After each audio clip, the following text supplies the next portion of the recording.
Ating pakinggan ang mga pagbasa ngayong ika-4 ng Marso, taong 2025.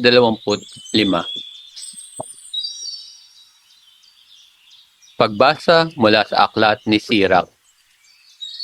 Parang nang nag-alay ng maraming handog ang sumusunod sa kautusan, sapagkat ang tumatalima sa mga utos ay para na nag-alay ng mga handog na pinagsasaluhan.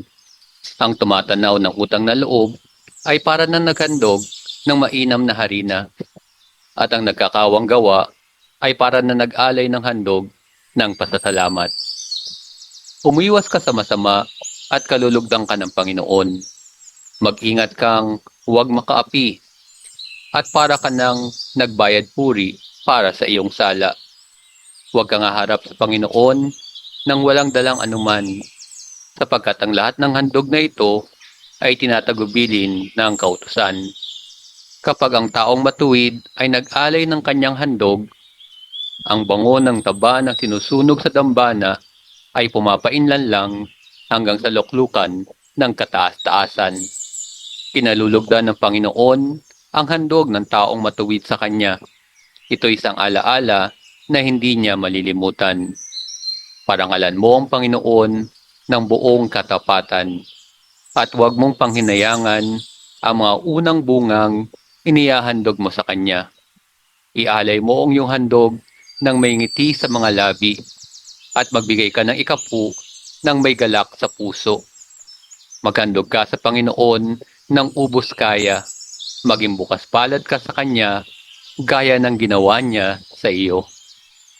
Ang Panginoon ay masaganang gumanti, gagantihan Kanya ng 7 ibayo. Huwag mong suhulan ng Panginoon, sapagat di siya tumatanggap ng suhol. Huwag kang aasa sa handog na galing sa masamang paraan. Ang Panginoon ay Diyos ng katarungan. Wala siyang itinatanging sinuman. Ang salita ng Diyos. Salamat sa Diyos. Salmong tugunan. Ang masunurin sa Diyos ay sasagipin niyang lubos. Ang lahat ng matatapat na lingkod ko ay tipunin, silang tapat sa tipan ko't naghahandog niyong hain. Ang buong kalangit ay naghahayag na ang Diyos, isang hukom na matuwid, kung humatol ay maayos. Ang masunurin sa Diyos ay sasagipin niyang lubos. Kayong aking mga lingkod, makinig sa sasabihin. Ako ay Diyos, ang inyong Diyos, salita ko'y unawain. Ako'y merong patutuot, saksi laban sa Israel. Hindi ako nagagalit dailan sa inyong handog, ni sa inyong mga haing sa dambanay sinusunog. Ang masunurin sa Diyos ay sasagipin niyang lubos. Ang handog ninyo sa Diyos ay ang inyong pasasalamat. Ang pangakong handog ninyo ay tuparin ninyong lahat. Ang parangal na nais ko na sa aking ihaahin ay handog ng pasalamat, pagpupuring walang maliw. Akin namang ililigtas ang lahat ng masunurin. Ang masunurin sa Diyos ay sasagipin niyang lubos. Aleluya, aleluya, papuri sa Diyos Ama, pagkat ipinahayag niya, hari siya ng mga aba. Aleluya, aleluya. Ang mabuting balita ng Panginoon ayon kay San Marcos. Papuri sa iyo, Panginoon. Nang panahong iyon, nagsalita si Pedro kay Jesus. Tingnan po ninyo, iniwan namin ang lahat at kami sumunod sa inyo.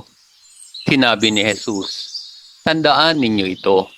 Ang sino man mag-iwan ng bahay o mga kapatid, ina, ama, mga anak, mga lupa, dahil sa akin at sa mabuting balita, ay tatanggap na makasandaang ibayo sa buhay na ito. Mga bahay, mga kapatid, mga ina, mga anak, at mga lupa. Ngunit may kalakip na pag-uusig, at sa kabilang buhay ay magkakaroon ng buhay na walang hanggan.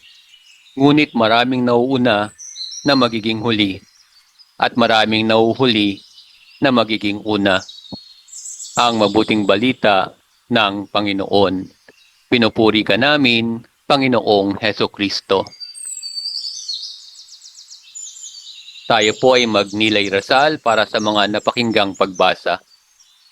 Mahal naming Ama, salamat po sa inyong salita na aming narinig ngayon. Naway maging gabay ito sa aming buhay at magdulot ng pagbabago sa aming mga puso.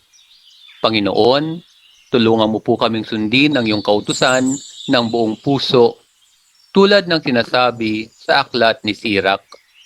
Turuan mo kaming mag-alay ng mga handog na kalugod-lugod sa iyo, hindi lamang sa pamamagitan ng material na bagay, kundi sa pamamagitan ng aming mga gawa at puso. Tulungan mo kaming umiwas sa masama at gawin ang tama sa iyong paningin. Tulad ng salmo, naway aming tipunin ang aming mga puso sa iyo at magpuri sa iyong kabutihan. Tulungan mo kami maging matapat sa iyo at tuparin ang aming mga pangako. Iligtas mo kami sa aming mga kagipitan at maging aming kublihan sa mga oras ng pangangailangan. Panginoon, tulad ng sinabi ni Jesus sa mabuting balita, naway maging handa kaming iwan ang lahat para sumunod sa iyo. Tulungan mo kaming maunawaan ang tunay na kahulugan ng pagsunod at maging handa kami magtiis ng mga pag-uusig para sa iyong pangalan. Ipagkaloob mo sa amin ang buhay na walang hanggan at tulungan mo kaming manatiling tapat sa iyo hanggang sa huli. Tulungan mo po kami maging mapagkumbaba at maging handa na maglingkod sa iyo at sa aming kapwa. Naway ang iyong pag-ibig ang maghari sa aming mga puso at maging handa kaming maging saksi ng iyong kabutihan sa mundo. Sa pangalan ni Jesus, Amen.